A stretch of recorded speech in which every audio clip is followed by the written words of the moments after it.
Morning, guys. Dr. Ken Nordberg here again. It's been a while since I've been able to talk to you because about a week before Christmas, this last Christmas, I hit another bump in the road as far as my health is concerned. I suffered another stroke. We're finally at the point where both of us are able to get back in action here again.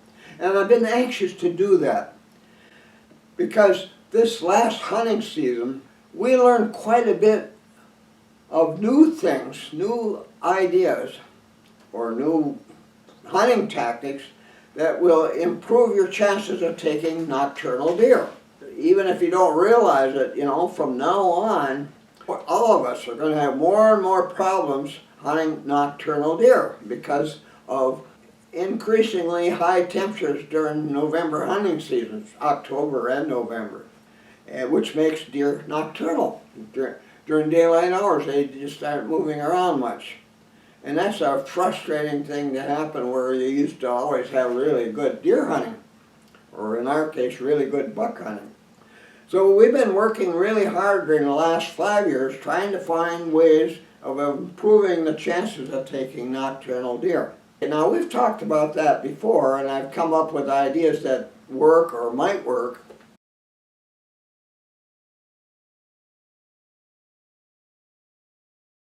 So this last hunting season, we had some really strange weather. During the last half of the summer, it became drought-like up in my study area up near the Canadian border. And it really got dry, and it looked like we were going to have another hunting season during which it was really hot and dry.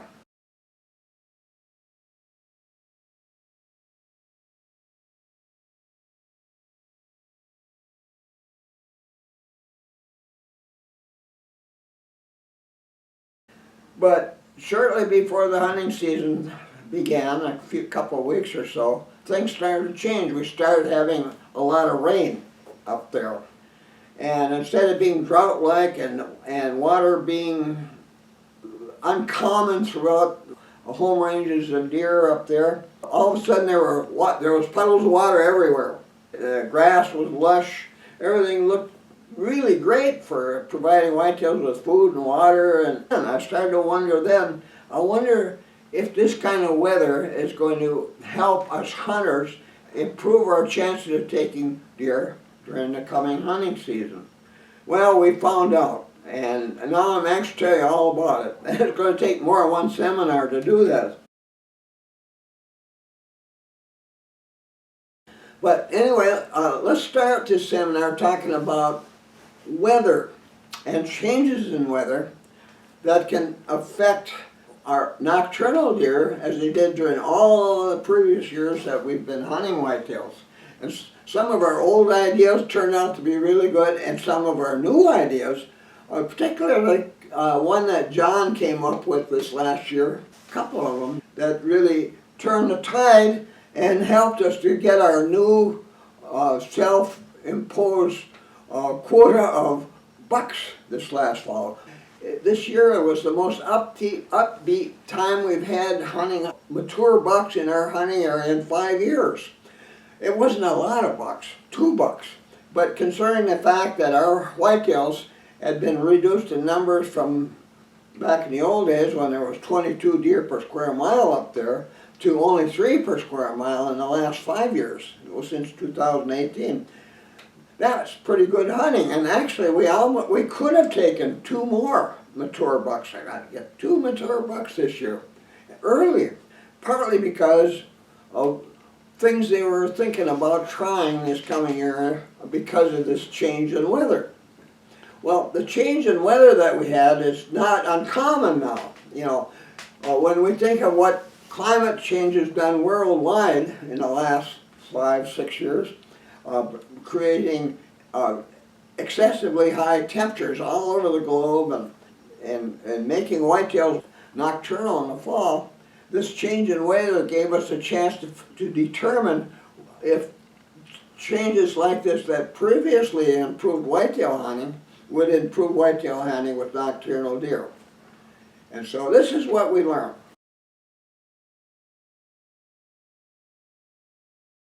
part of this I'll be talking about in other seminars in the future, but let's start with this one.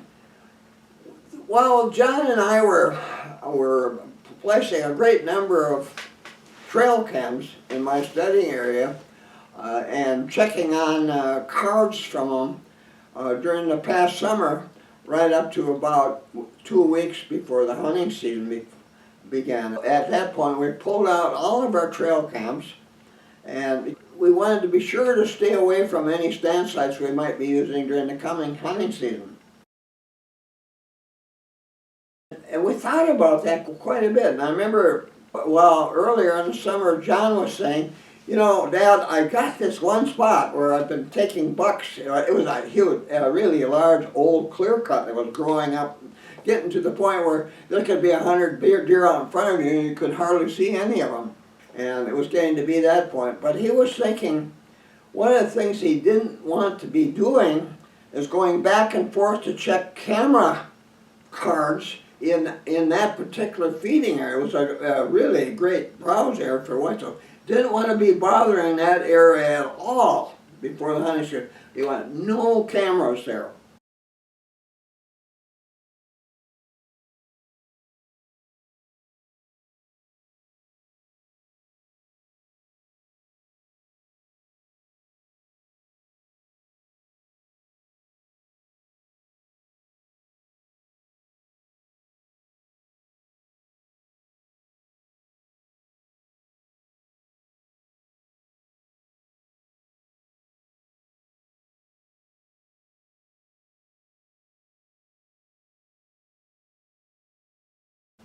Which was an idea I've been thinking too. The more time you spend at a stand site before hunting season is, whether you realize it or not, more likely it is you won't get a mature buck there. Mature bucks they won't stand for spending time in areas where they find a lot of trail signs or they see and hear and smell hunters being in there a lot before hunting season begins. Those deer are just too darn smart to be fools about taking chances in areas where they know they're more and more likely to be encountered by a deer hunter during the hunting season. So he didn't want any of that to affect his hunting during the coming year, or the last hunting season. So we did that. You know, one of the things we were trying to do at the same time is keep track of the new wolf pack that moved into our hunting area last June. And it's a 5-member pack.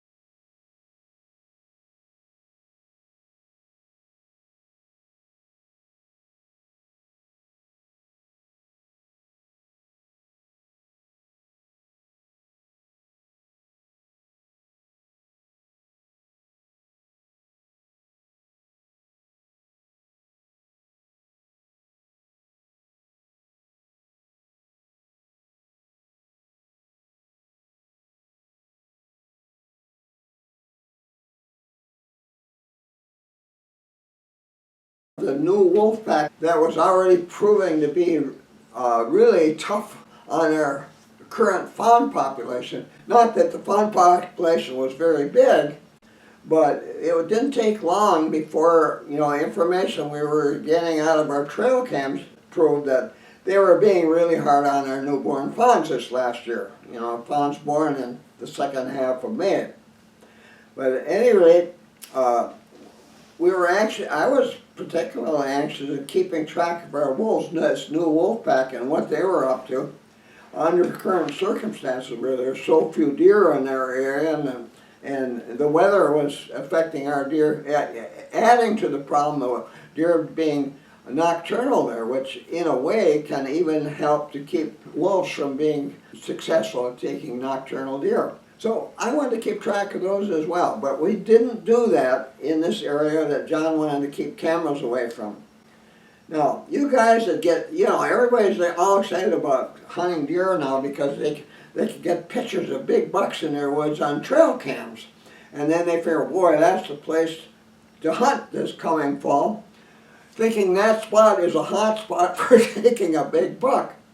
But the more time you mess around there and the more you do to prepare the hunt there, the less likely it is you're going to take a buck there. And we've proven that now many times in the last 5 years.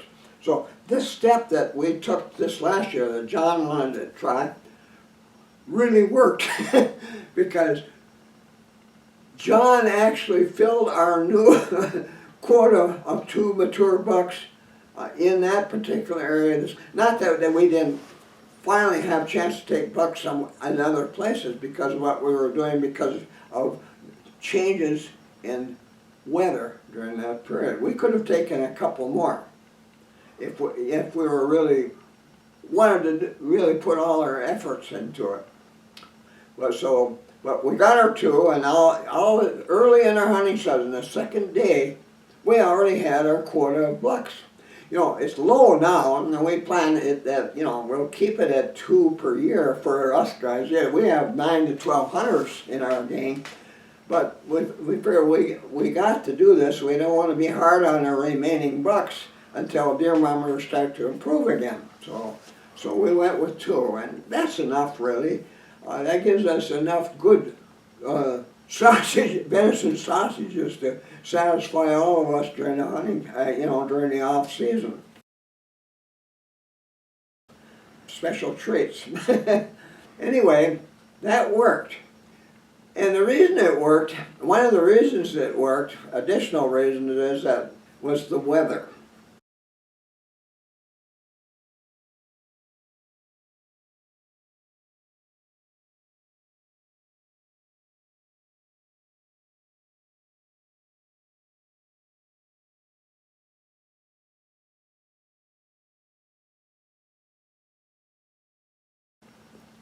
Let me explain what kind of weather we got.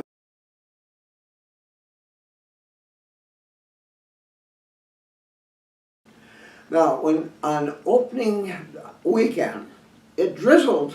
We were socked in by clouds that were drizzling for 2 days. And low clouds and really kind of dark during the day and drizzle, drizzle, drizzle. Now, I can remember way back in the 1960s and 70s, in the 70s when my kids were starting to become old enough to be deer hunters, whenever it drizzled, according to the research I was doing at the time, all kinds of deer would be moving around and feeding during additional hours in the morning, and they would start a lot sooner, like mid-afternoon in the evening while it was drizzling, if the wind was calm or light.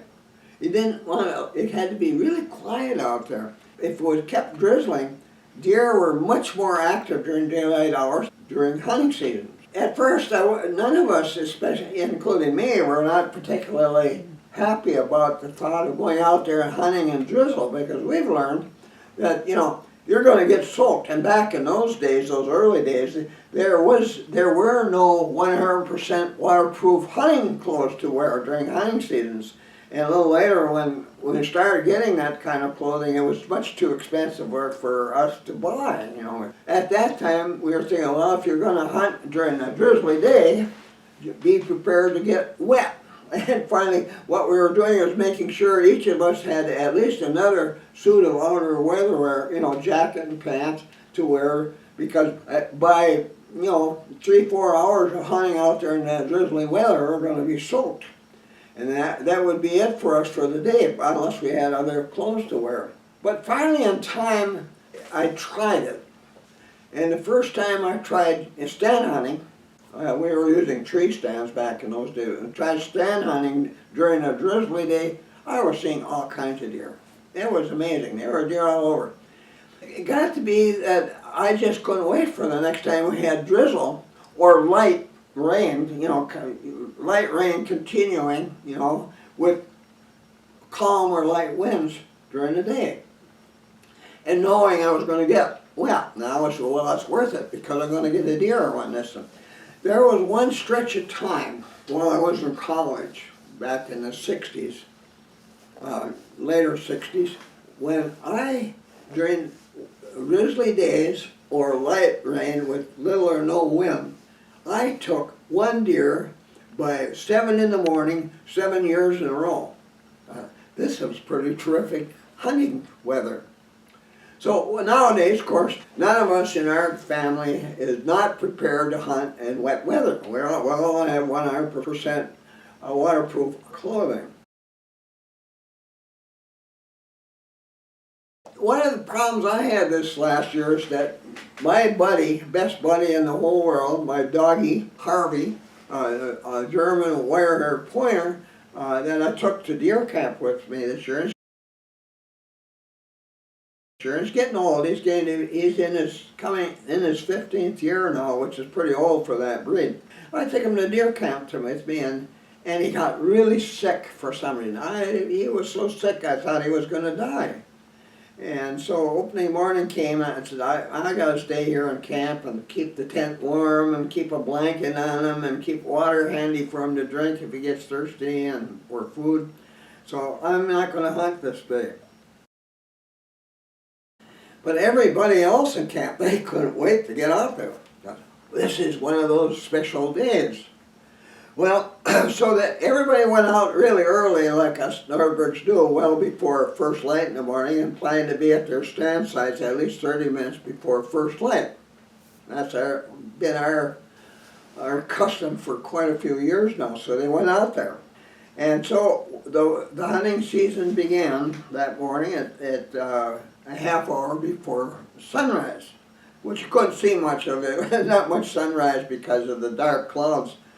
But anyway, boy, was it a quiet morning. I mean, it was really spooky in a way because, boy, in the old days we'd hear gunshots way over this way and gunshots there and back that way, every direction around us. And you couldn't count all the gunshots we'd hear on opening morning. Well, this morning, there was only a couple, a good distance west of us, and no others. That was it. It was a spooky morning. Everybody came in about noon. And we started talking about what was happening now. In the case of, I think John and my 3 sons, each of my sons, when they were going out to their stand sites, which expecting deer would be feeding late that day, the stand sites near the feeding areas where there was lots of signs of previous browsing. You know, little white ragged tips on top tips of red osiers and maple saplings and that kind of, you see a lot of those in there. Deer have been feeding there. You know, previous light, it probably was just at night because these deer are stubbornly nocturnal in warm weather. But now it was different. The temperature was hovering between the low 30s and the high 20s for the next 7 days. And other things were happening, but the first few days, both days were drizzling. So when they were going out to their stand sites, none of them said they noticed any fresh deer signs. You know, the flashlight beam and the trail that they were going, I didn't notice any. But coming back, all of them said they found fresh tracks of deer. Most of them, I guess, were 3 inches or smaller, meaning they're tracks made by does with fawns. And nobody noticed any really big tracks that get them all excited about maybe a big buck being with one of those does.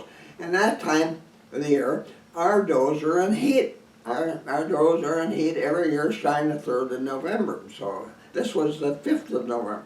Anyway, they found evidence that deer had been moving around early that morning, but they didn't know for sure what time this happened. But since those tracks weren't there when they went out, it appeared evident that deer had actually been moving around during daylight hours that morning, after sunrise that morning. So first evidence that tells us, hey, when that kind of weather is present, nocturnal deer have a hard time not being active like they did before they became nocturnal. They want to be out there. Oh, look, it's drizzling, it's wet out here. We love to feed during this period. So they were feeding during normal hours during that period. If it had been dry and warm like it had been during the previous 2 years, they wouldn't have fed for any reason. But because it was drizzling and the wind was calmer, like it triggered them into feeding later in the morning, and as it turned out, earlier in the afternoon as well. So all of a sudden we knew for sure, we found one kind of weather or change in weather that will make it possible for us deer hunters to successfully hunt nocturnal deer in the future, which is going to remain a problem for us for a long time, having to hunt nocturnal deer. Maybe forever. But at any rate, that's one period of time when you have drizzle with no or light rain that just keeps going on, it doesn't let up too much. With the wind calmer light, you better be out there wearing 100% waterproof clothing near currently favored feeding areas of whitetails. And if you do that, your odds of taking a deer that are normally nocturnal in the fall are much improved, greatly improved.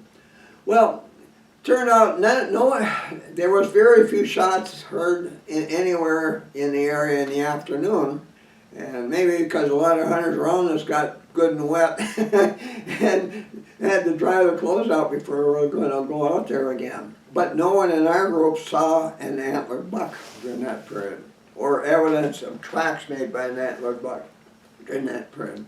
But partly because, we just didn't have that many deer this year again. Well, but the next morning, it was still drizzling. It hadn't stopped. And puddles of water were appearing all over the place because of that. And one of the neat things about that kind of weather is, and we were taking advantage of that, is that it makes it possible for you to get to stand sites really silently. When you're walking in the woods on dry leaves and grass and twigs and stuff in the trail that you use to get to a stand site, you're crunching and those leaves sound like you're walking in Wheaties and it's hard to be really silent about approaching a stand site. But it was wet like that. Boy, you can walk with almost complete silence when you're going to a stand site. So we were taking advantage of that. And then one of the things the old days what we used to do, I remember, is when we were planning to go out, well, we not only wanted to be close to a feeding area, but we wanted to sit under a big evergreen tree, which, when it's drizzling, the water runs down the tree and goes out to the tips of the branches and drops out there. So it's like a big umbrella, but not 100% effective umbrella. Helps keep you dry longer when you're sitting out there in drizzle or light rain. That was one thing we learned. Don't forget that, guys, from now on. When you're being troubled by a nocturnal deer not moving it out during daylight hours, and then you start getting a day where there's raindrops falling all day long, but the wind is calmer. Hunt, really key in on it. Really key in on feeding areas, deer, browse areas or graze areas, or farm fields where they've been feeding a lot just recently, that kind of thing. Key on that and be serious about spending a lot of time out there on those kind of days, because boy, that's a day when you can finally get some nocturnal deer. Okay, that was one thing we learned. Now another thing we learned is that by staying away from a place where you figure your odds of taking a mature buck are particularly big, the more you stay away from that before hunting season, the more you stay away from when selecting and preparing a stand type. Make that quick as possible and get the heck out of there. And don't come back until the morning you go to hunt there, the better your chances will be of taking a big buck. But if you're going back to, oh boy, I got the picture of this big buck, and then you maybe make a food plot out there and you start putting out doe and estrus lure scents out there and drip things and fake ground scrapes and things like that. The more you do all those kind of things before the hunting season begins, the less your odds are going to be of actually seeing a big buck there. It gets worse and worse. My son Dave learned that one year.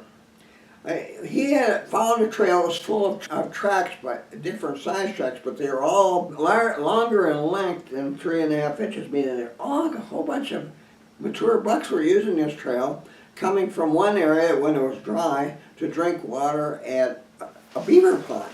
They were going back and forth on this trail. He got all excited about it. So Well, to make sure that he would be able to hunt bucks along this trail, he put up tree stands near both ends of the trail, one near the water and the one away from the water. And the boy figured he had it made.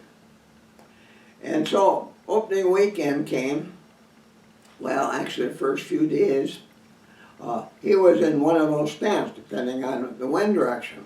One of the things he did too early when he discovered his trails, put up trail cams at both ends as well, one near the watering area and one at the other end.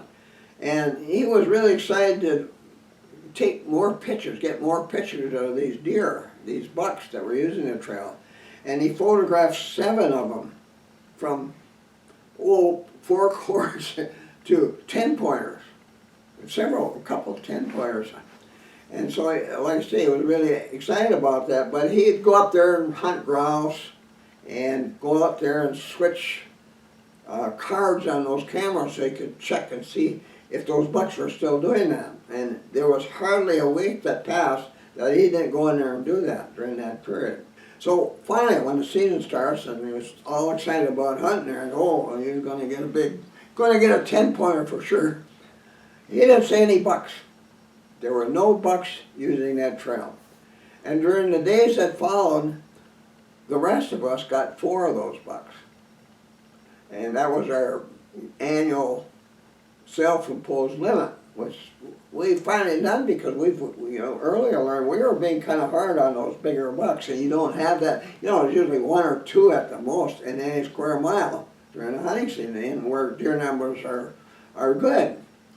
So, gee, if we all shot a big buck each year, well, pretty soon there would be no big bucks in those. So we had to say, well, we better not take more than 4 a year because we're good at this. Every one of the bucks that we took up to a mile away from where that trail was were photographed by Dave.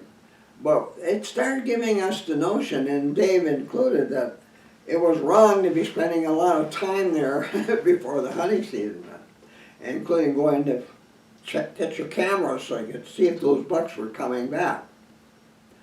Now, that's one mistake that's commonly being made by hunters today, using trail cams. The other one is when you get a picture of a big buck somewhere and you start thinking, this is where I want to hunt him, you have to think about, why would that buck keep coming back here? Can I expect to see that buck at that spot during the hunting season? If you don't have a reason for that, because things change, the trails and areas these bucks are going to be spending a lot of time on can change quite a bit from when you first photograph a buck there until you finally get a chance to hunt there, especially after does are in estrus and those bucks are somewhere else every day during that period.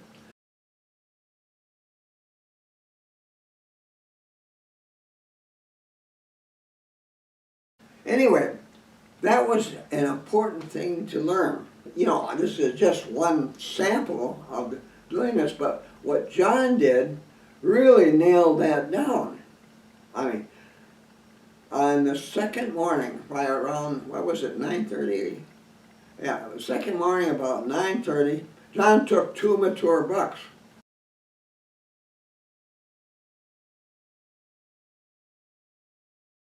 One more thing. That 10th edition of my Whitetail Hunter's Almanac is loaded with good things to know about what makes whitetails move about. Now, if you don't have it yet, you just got to get it. And I want to thank you guys that have already been ordering, and it just makes me feel good to know so many guys are taking advantage of learning what I have to teach them. And I thank you for all the orders and all the nice letters I've been getting from people who have got the book earlier and started to learn how much better whitetail hunting can be and buck hunting by learning what they've learned in this book. Who knows, that might be my last book ever, the way things are going for me in my old age. So get that book soon, you guys. Don't miss getting that one for yourself for future years. As a favor to me, as a seminar speaker on YouTube, please subscribe, hit that. It doesn't cost you anything, but it'll tell you every time I come up with a new seminar, it's on and you want to see it. And also hit that thumbs up button that says you enjoyed what you read today. That's important to me as a seminar speaker. So with that, thanks again, guys, and I'll see you again soon. Be sure to visit my website. Here's the link. Here you'll find links to my blog posts, my Twitter account, my YouTube account, my Amazon store with links to my ebooks, my son's eBay store, a money saver if you're ordering from Canada or other countries, my website bookstore, and much more.